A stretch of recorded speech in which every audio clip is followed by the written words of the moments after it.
this football season, Bell Bank is giving one KFAN listener each week $1,000 to pay it forward to a charity of their choice. Just head over to KFAN.com, keyword contest to learn more and enter today. That is KFAN.com, keyword contest. He's stronger now at 78. No, you're not 78 yet. My birthday's coming up, though. Is it? 13th. Thanks for asking. The 13th of November? Yeah. You're a November baby. The Scorpio guy, yeah. Scorpio, I'm a Sagittarius, the archer. Yeah.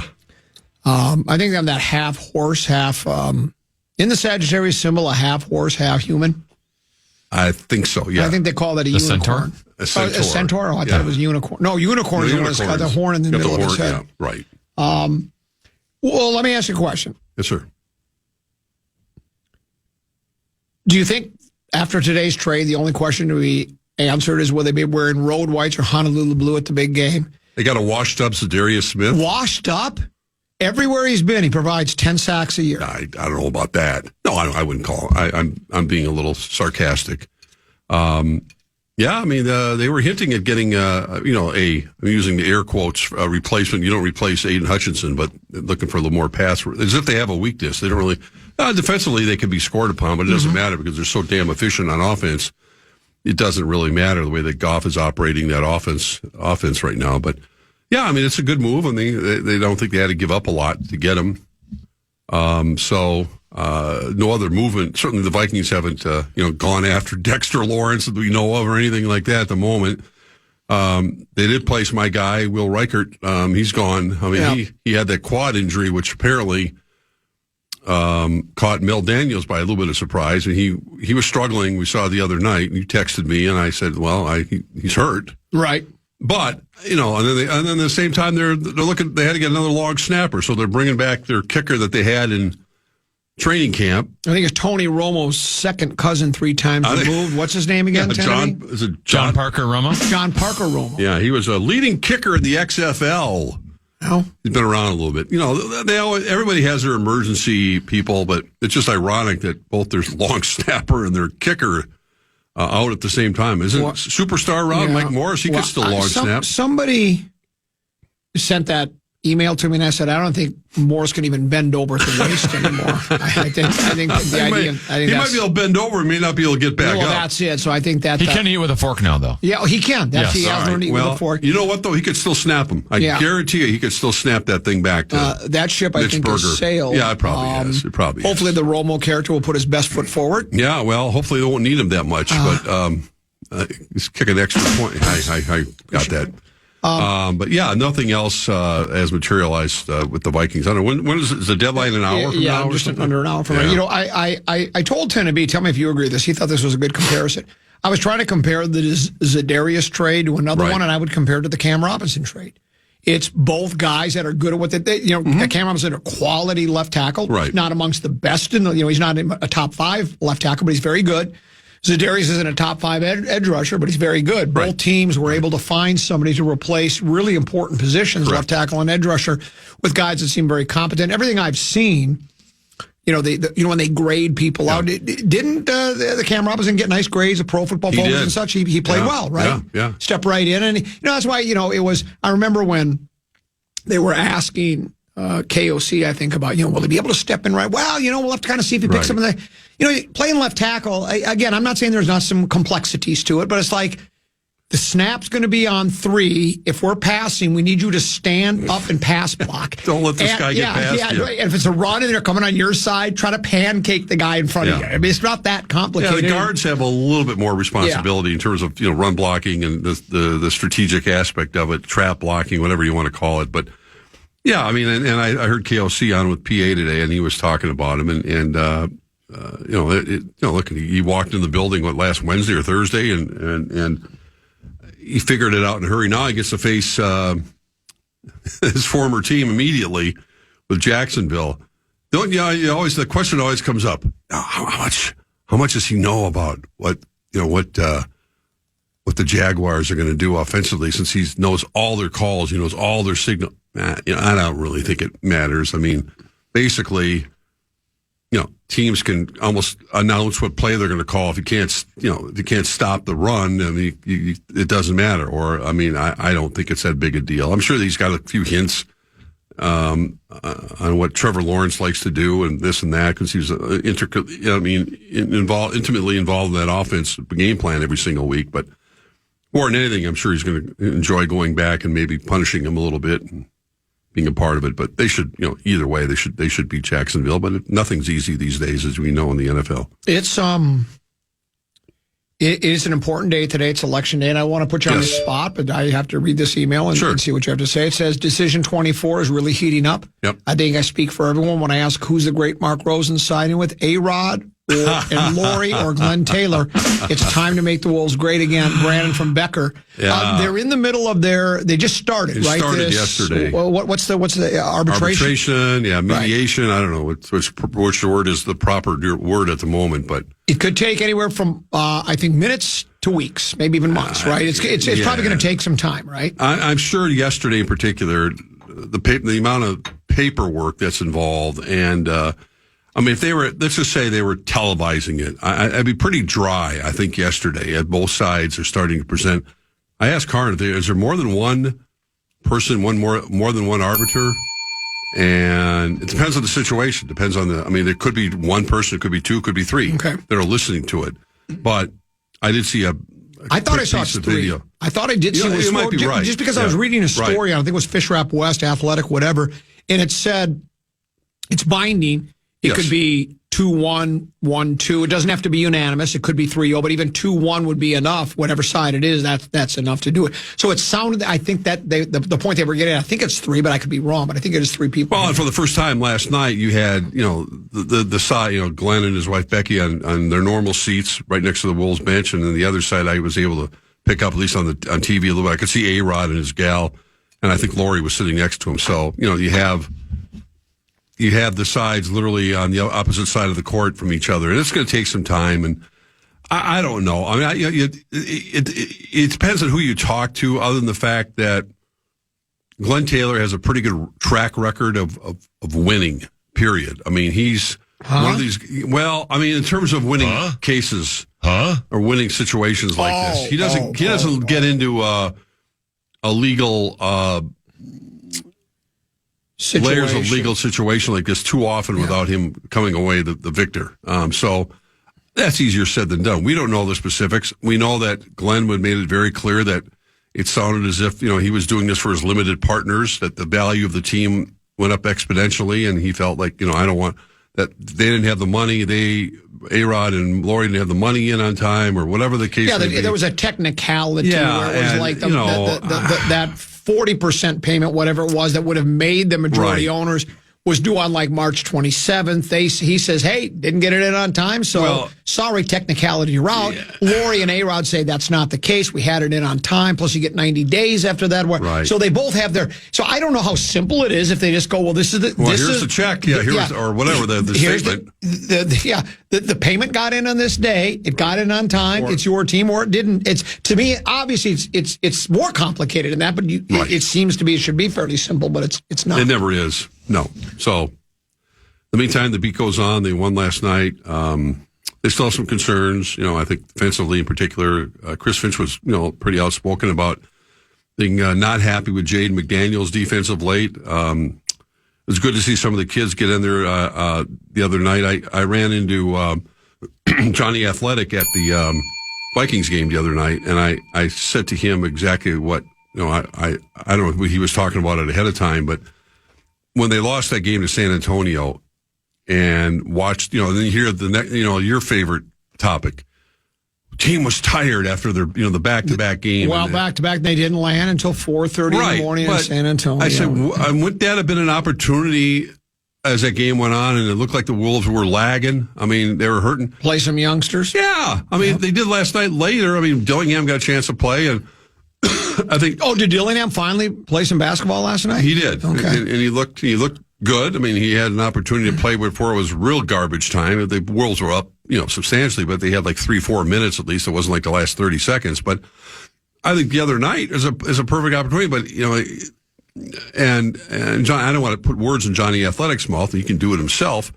But his point was, very Tibbs-like. That Finch, he's not happy with the way they're playing. Right. And he's not going to expand the bench that much. He wants these guys to fight through it. Mm-hmm. But it looked like they had a lot of gas left in the tank the other night. And I thought, well, maybe play some of the other guys now. Well, and when I read that, I have to admit, I did what I always do. I rolled my eyes, shrugged my shoulders, and shook my head, because if you look at the game, I think it was tied, or it was a 1-2 possession game after 3 quarters. So you're going to tell me all of a sudden, right then, the Wolves hit the wall. Yeah. If the game would have been started 20 minutes earlier, they wouldn't have hit. I don't believe it. I think, again, these are young guys. They're athletically, they're all. NBA players are as athletic and in as good a shape as any athlete in the world, and for them, I don't buy into that, especially when you look at the game. They were right in it until the end of the third quarter. I heard McDaniel say yesterday, talking about the whole thing with they got 4 games this week. He goes, we used to play 4 games every day. I mean, we would play. That's correct. We're playing basketball. It's not that complicated. And they should be able to figure it out and get, they're all in their 20s. And I saved the quote. It's somewhere in this stack of emails here. I saved the one when Bill Guerin was asked about when the Wild had some long road trip, blah, blah, blah. And he basically left. I could dig it out here for you, but he said something. He said what I've always said. We got 5-star hotels. Right. We fly charter. Yeah. We're going to be okay. You can't use that as an excuse. It's not like the old days where the baseball teams had to take trains from city to city and stay overnight in some flea bag hotel. Yeah, they've got it. I don't think they have it too terribly bad. No. So there you go. Tenby, should we do another before we go to break? Should we do a election update? Indecision 2024. Go ahead.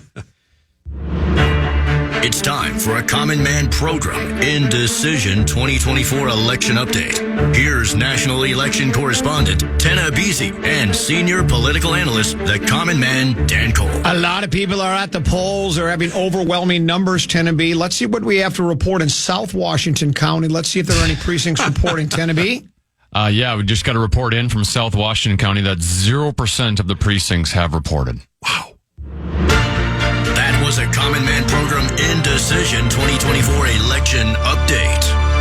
We're doing the best we can to help the political process. It's factual. Yeah. It really is. Yeah. So no precincts reporting yet. Yeah. Polls open till 8. Go out and get that voting in. Yeah, go ahead and vote. Is it your civic duty? Is that what they call it? A civic duty? It is. Go out and Minnesota always leads the nation in voting turnout. That's what we do. That's what we do. We're number 1 in something. Yeah, thankfully. You know what they used to say about the Washington Senators? First in war, first in peace, and last in the American League. That's right. That's what they used to say about the Washington Senators back in the olden days. Tennessee, you got a keyword? Yeah, the fan and 2 men in a junk truck want to give you a shot to put $1,000 in your hand with our national cash contest.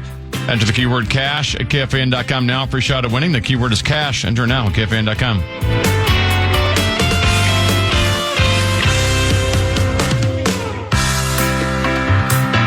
Mark Rosen's appearance on the program is brought to you by your Greater Twin City Honda dealers. Tune in 9 to noon every Tuesday as PA broadcasts live from TCO to talk all things purple. TCO Tuesdays are powered by Suck Up Manufacturing.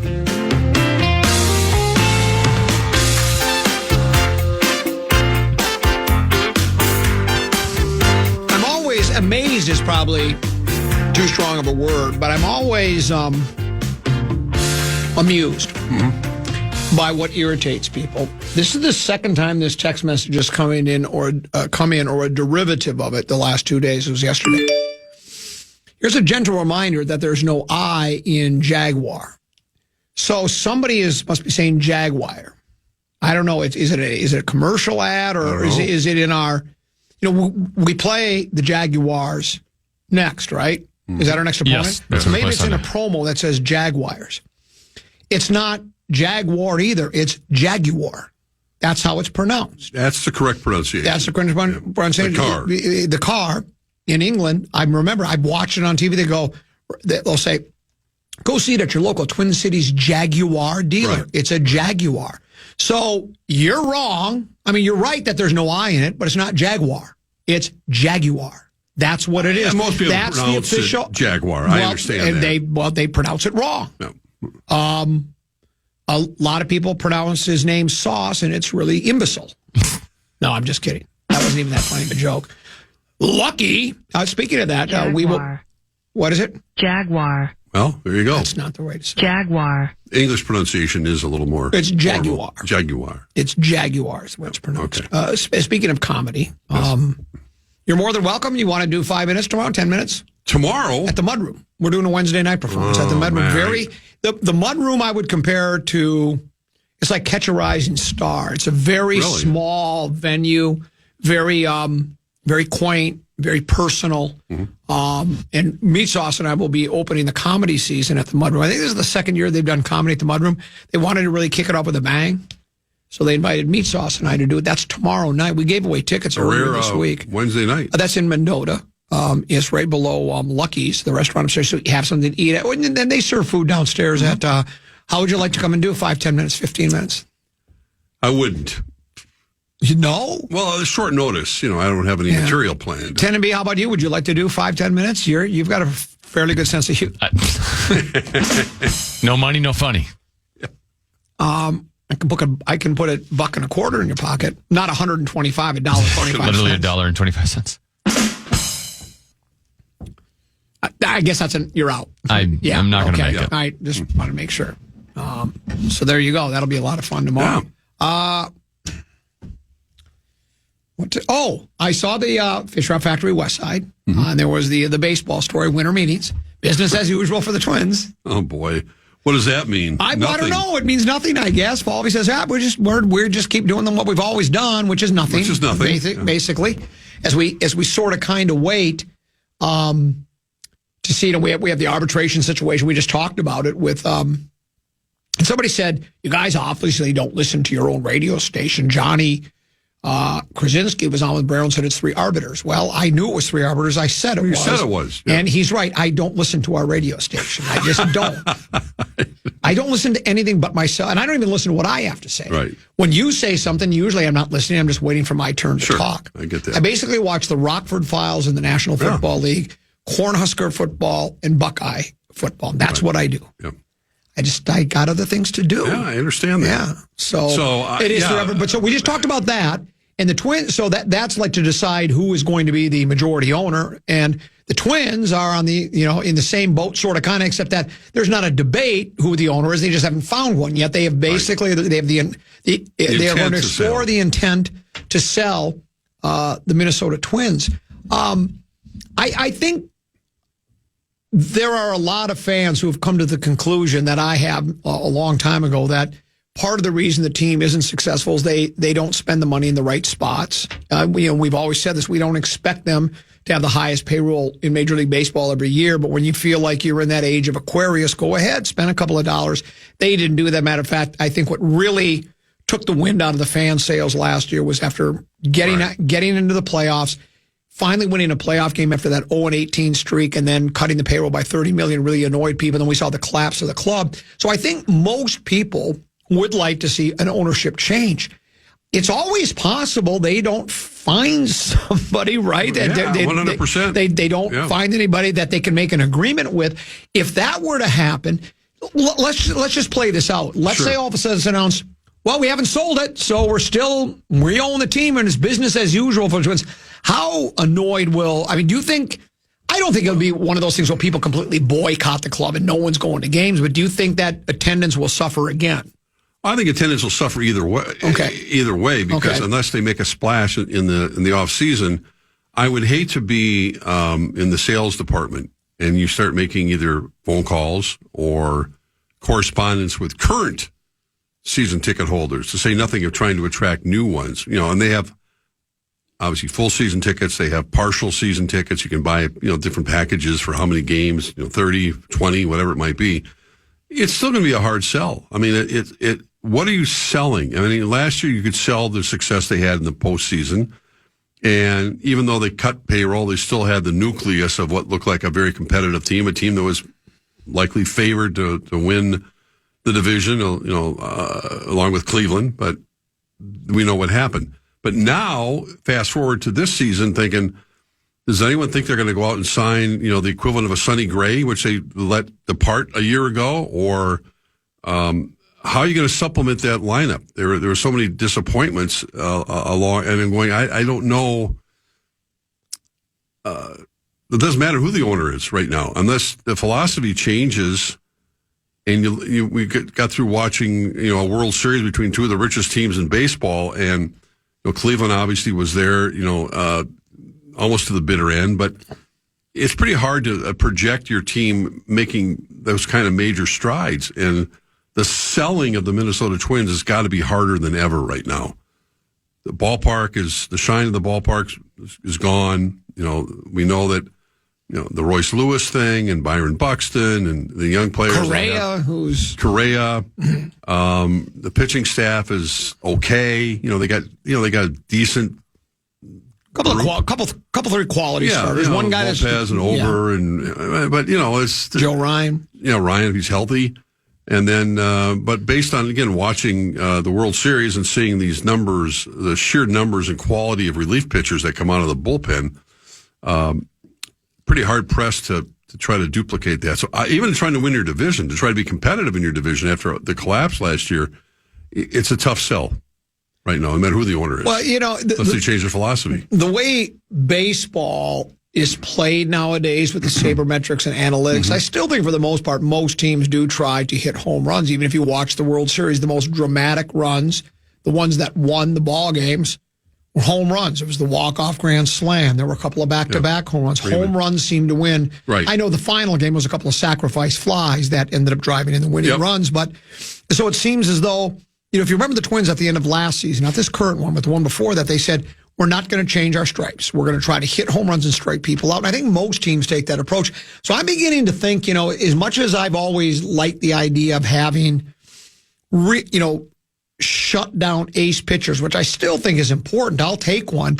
But it seems like you're almost better off with Cleveland and having the best bullpen in baseball because no pitchers go deep anyways. No, they don't. So if you have starters that can at least, for the most part, at least 2 out of every 4 starts or 3 out of every 4, hopefully can get you through 5 innings, maybe even close to 6. Then you just have if your bullpen shut down, you're going to win a lot of games. That's how Cleveland won baseball games this year with the best bullpen in baseball. So, and I know going into the season, the Twins bullpen was highly regarded. It was considered one of the better ones in baseball. And I know they had their moments. But it certainly, and I don't know if it was all injury related or if it was just players not living up to expectations. But the bullpen was certainly not a strength for the club. No, there really wasn't anything that was, especially in that last month and a half. No, last month and a half, everything was a weakness pretty much. And it's you look at the ultimate with what happened in the World Series and the Yankees and how they imploded. Was it the 5th inning of that last game that they played? And we realized that their defense was just horrific. And people are kind of circle the wagons and go, well, this is the way the Yankees have been. They're off. Their defense is terrible, and it rose to a new low, if you want to use that word, contradiction in terms, and it cost them that game and maybe the series. But again, you look at the Twins situation and go, how are they going to ever compete on that level? I think we have to come up with an official way to pronounce a Jaguar on the radio. I think you do. On this program. Tennessee, are you a Jaguars, Jaguar, or Jaguars? Yesterday on the air, I said Jaguar. Jaguar. I'm a Jaguar guy. You? Jaguar. It's 2-1, much like the arbiter. You lose, Glenn.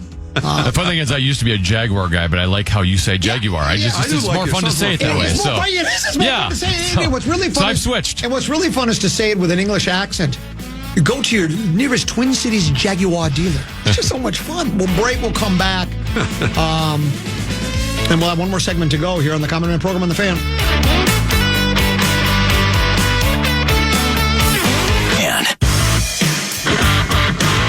Tune in to Wild Wednesday each week for your chance to win tickets to see your Minnesota Wild in an upcoming game. Wild Wednesdays are presented by Jim Beam, a crowd pleaser since 1795.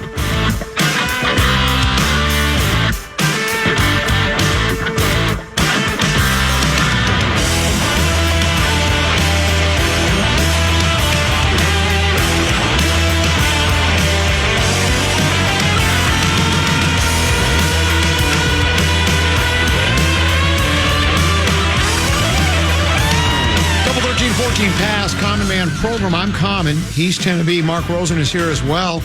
Tennessee, we talked about the company pickleball tournament that's coming up on a Wednesday between noon and 3. We won't be able to participate. One of the listeners had a question I think is legitimate. Says, don't you think pickleball is yucky? That's a good line. And then somebody else wanted to congratulate you on your pickleball championship. Was that 5th grade you won it? No, it was in high school. High school. Gym class, yeah. They wanted to congratulate you on your pickleball championship back in senior high in your gym class.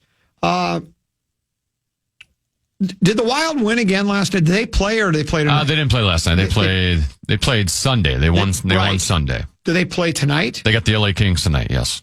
What can you tell us about that? By the way, I finished my lunch. This isn't just so Tennessee talks for 10 minutes and I can eat my lunch. What do we know about this LA Kings club? Marcel Dion is long gone. Marcel Dion and Wayne Gretzky. They're long gone, right? Well, I know yes. Kevin Fiala, who was once a Minnesota Wild player, was scratched for missing some meetings a couple games ago. So really? There might be some issues going on with that. I know Drew Doughty, he's been around the block a little bit now, but he's out for tonight. He's typically been their best defenseman, but if you just look at the standings, they're 1 point behind the Wild, though they've played 2 more games. But 7-3-3, so they're off to a pretty decent start. They've been a playoff team over the last couple of years. All the hand wringing when they couldn't afford to keep Fiala, and didn't that produce Brock Faber? It did. Ended up being a very good move. Worked out pretty well for the Wild, I'd say. And by the way, so they played in Nashville last night. They shut out the Predators. Former Wild goaltender Darcy Kemper got the shutout for the Kings last night. Darcy's still in the league. I did not know that. They always say that with the back-to-back, but it seems like first period, the team that played the back-to-back is always, they're ready to go right away in the first period. Yeah. So got all that energy built up. That's what it is. Are we at the Fuse Box it's or at the Coliseum? Yeah. We're finishing off our 3-game homestand. Very good. Here's a text message. Think how much better the world would be if we could agree to disagree the way you guys did over the pronunciation of Jaguars. I was truly swayed. We'll be pronouncing it that way going forward as well. This is why I just wrote in Common Man Dan Cole on my ballot. The leader we need. I have a slogan already. Cole 2024, finding common ground. I like it. Brilliant. Maybe I should run. I wrote you in today. You did. On the back side of the ballot? Yeah. You know where they have the judges that run unopposed and all that? I saw a bunch of those. I wrote you in. I got criticized by one guy. Yeah, you're making a mockery of the vote. No, I'm not. There's nobody. They're running unopposed. Yeah, I on the other side of the ballot, the ones that mattered. Right. You voted. I voted Nas Reed. I voted Nas Reed for president. Nas Reed for president. Yeah, because everybody says Nas Reed, so I thought that was good. So Nas got 1 vote. Right. I bet you there are people in the state of Minnesota who voted for Nas Reed for president. And we'll find, will they list every single... They don't. That's the thing. I bet Nas Reed gets 66 votes tomorrow. I think he might get 15% of the vote is what he might get. So, I voted for Phil and Fuller and a few other guys on those. Yeah. I voted for a couple of my lawyer friends, Reasonable Doubt for Reasonable Fee guy, and Gumshoe guy for Supreme Court Justice. I don't know if they'd want that job. I think they like being on, you got to wear the flowing robe and the gray wig and all that, or the white wig. I think they kind of like that being on the other side of the bench. When there is actually an opponent with whomever, whatever race it might be, and you're not familiar really with either candidate, will you vote for that particular race? Did you vote for that particular race, or you just pass it by? On what one? Well, it's whatever it might be. I mean, on those judges ones, there were literally 30 of them.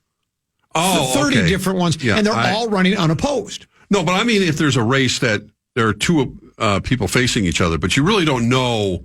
I don't vote. Like for me, for instance, there were 2 listed for mayor of Shoreview. And I'll be honest, I didn't know who either of them were. No, I don't either. So I did not vote. I bypass it. I just bypass it. That makes more sense, I think, than just etching down. I mean, I would think most people that really are fervent in their beliefs will do party line. No, I think they'll most say, people do. I'm going to go blue or I'm going to go red. Now, there's nothing wrong with that if you want to do it. No, there's not. You do it any way you want to do it. Very empowering still. Someone says, Post Malone has a song called Congratulations, might be a good bit if the station can afford it. I always love that one. Well, there's that. That is an issue we have right now. But that would be a good bit because we've been congratulating each other a lot here. Right. On the radio station.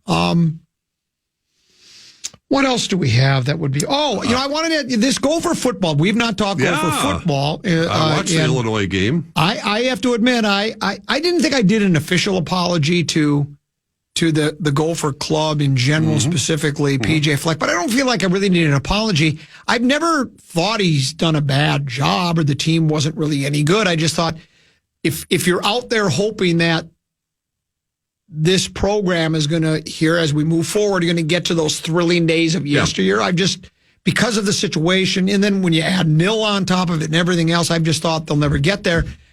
And after that loss, when they got blindsided by Iowa in the second half. Did they ever? Yeah. And then in the first half of the Michigan game, I was thinking, this is going to be a really long season. USC and this UCLA. might be the beginning of the end. Not that Fleck was going to get fired, but this might be the beginning of the end of all the goodwill that the Gopher team has sort of had over a couple of years. We had that one year where we were 9-2 and finished 10th in the AP poll. But ever since that second half of the Michigan game, this team has been really good. They've won 4 games in a row. They've beat 2 ranked teams. And now they play a Rutgers club, which they should be able to beat.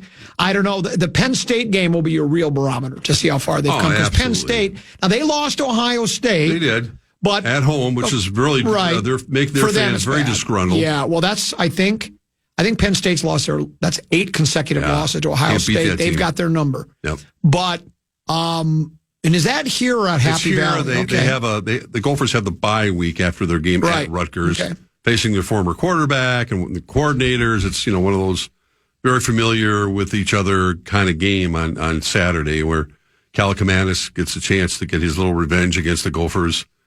And I've been impressed. I talked to Grimm the other night during the Vikings game before the game. I said, man, I've been really impressed with their defense. And normally the Gophers don't get pass rushers. They have maybe once in a while they usually have a lot better defensive secondary than they do front four.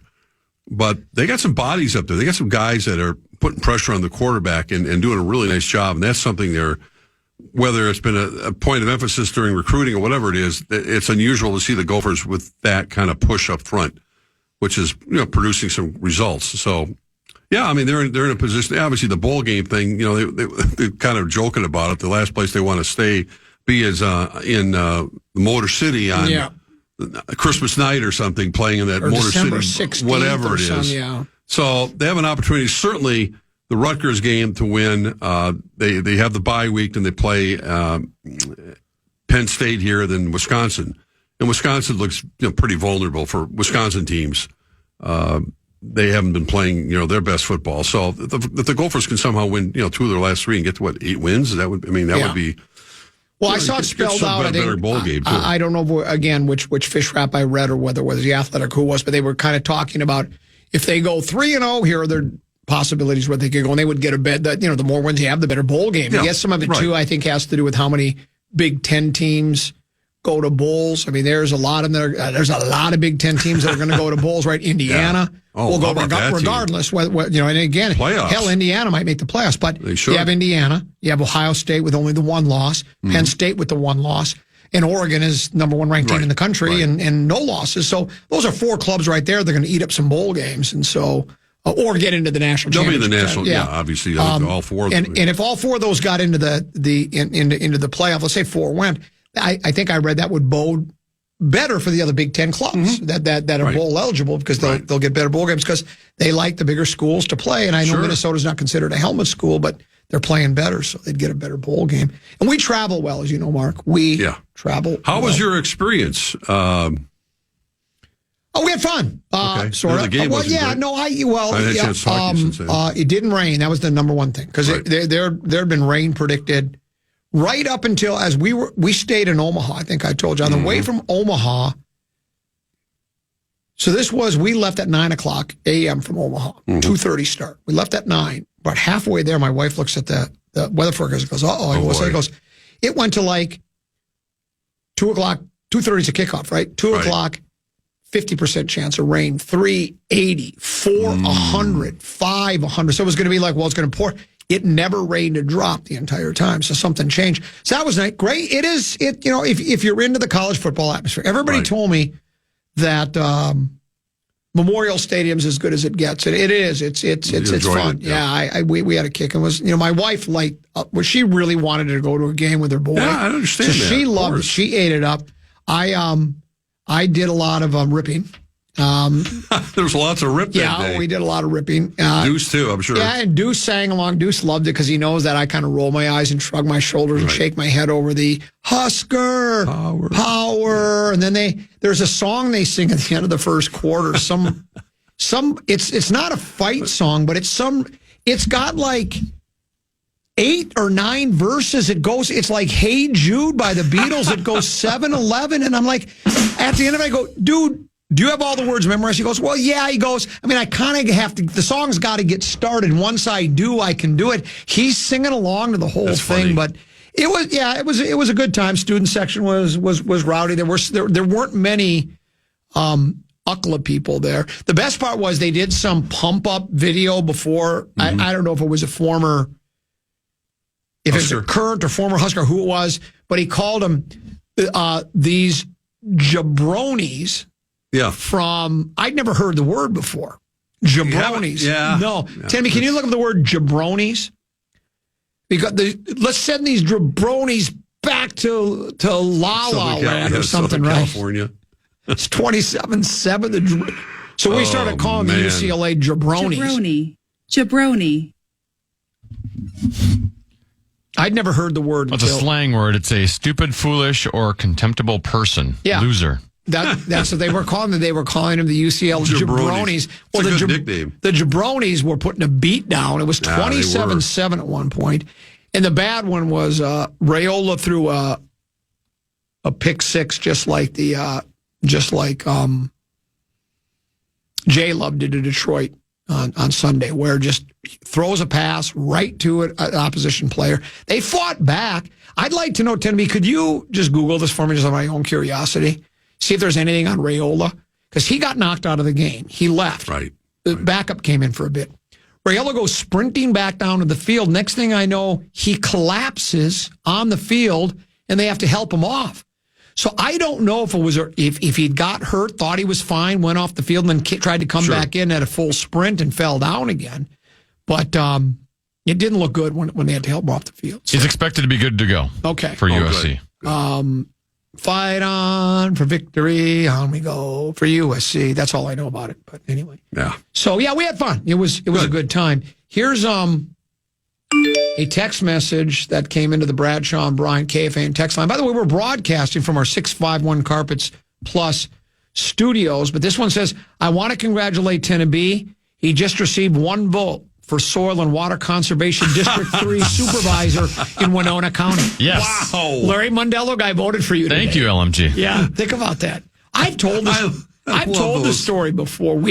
There was a guy named Tommy Woolsey, this when I was in Kemmer, and we drank a lot when we were in Kemmer, and he was one of our drinking buddies, and a bunch of us wrote him in for Cemetery District Supervisor, and he won.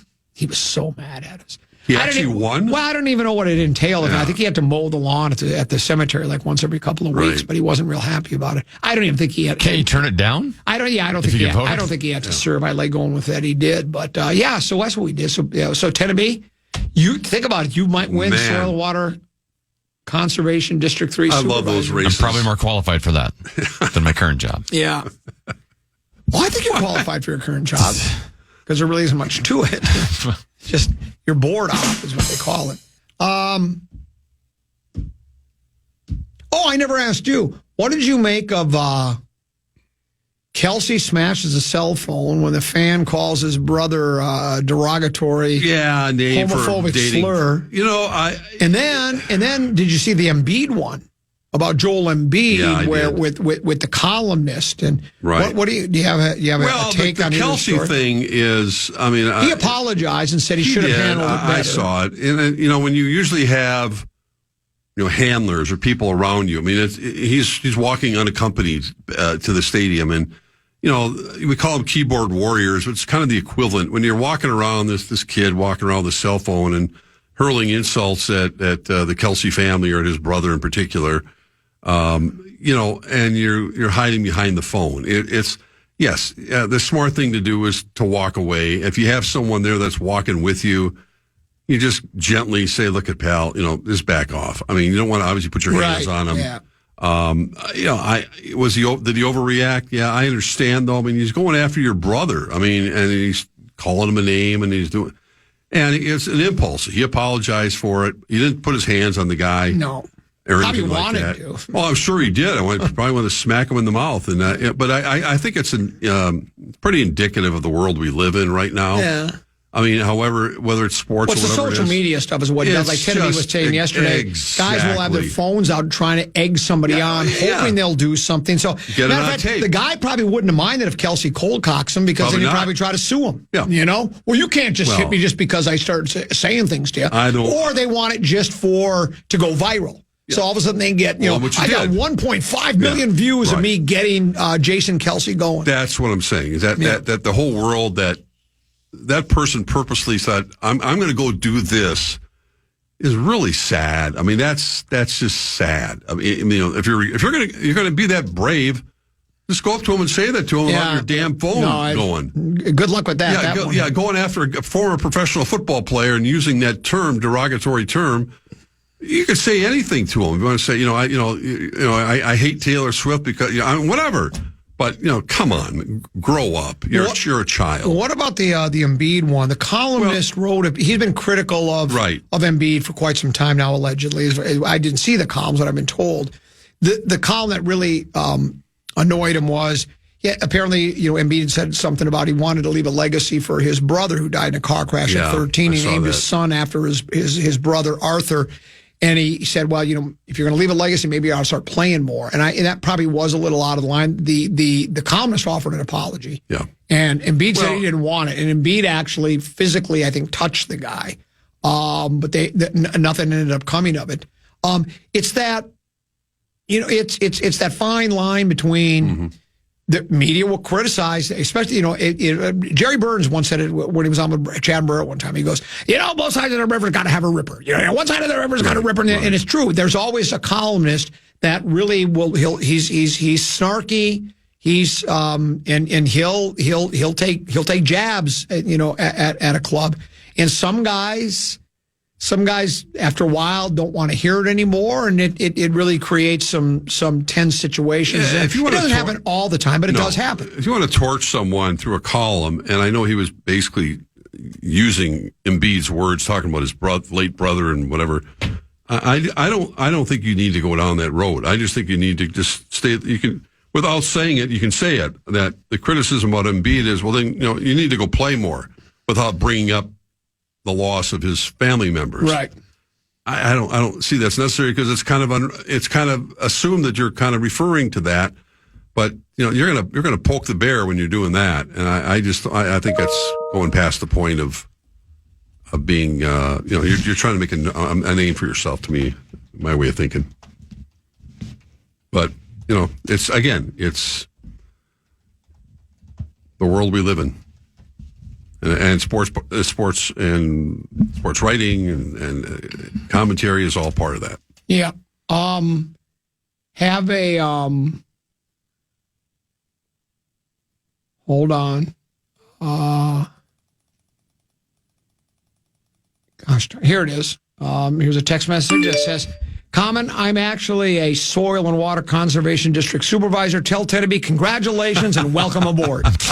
So he does it. Maybe he take me under his wing. Well, yeah, and kind of sort of show you around, kind of let you know what the job responsibilities entail, and you could go ahead and become one of the best soil and conservation district supervisors ever. Like head groundskeeper at some country club. That should be on the ballot. Yeah. No. Well, there's that. Huh? Everything else is. You gonna stay up late tonight? No, you're not gonna stay up late. Are you? Me? Yeah. No, you're gonna watch the Rockford Files and.